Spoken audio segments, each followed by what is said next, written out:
NYPD Commissioner Dermot Shea says that he took swift action this weekend against an officer who put a man in a apparent chokehold. He spoke during a public testimony hearing today while defending the vast majority of the department's work during ongoing police protests. CBS 2's Andrea Grymes has this story.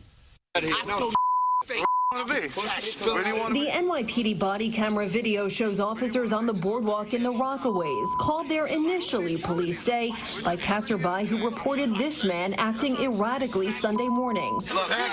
In the end, police say he resisted arrest and an officer put him in an apparent chokehold.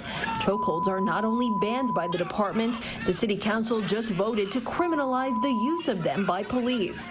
The man in the video was treated at the hospital for a cut on his head.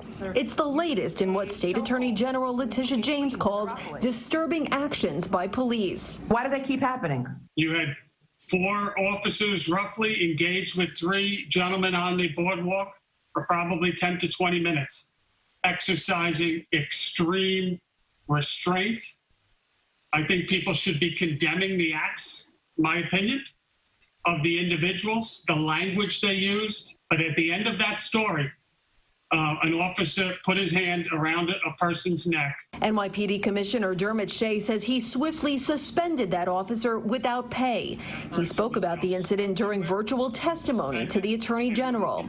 She's probing the NYPD response to weeks of protests against police brutality and racism.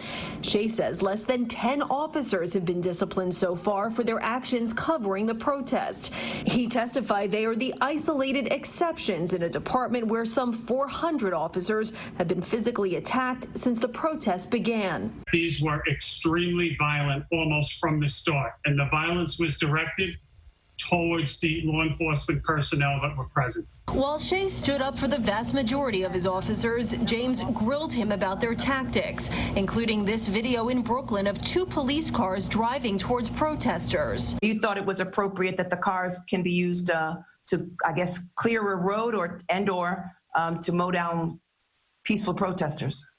I think that couldn't be further what you just described from an accurate reporting. So how would you describe it? You or anyone else, what would you do when you are set upon and your life is in danger?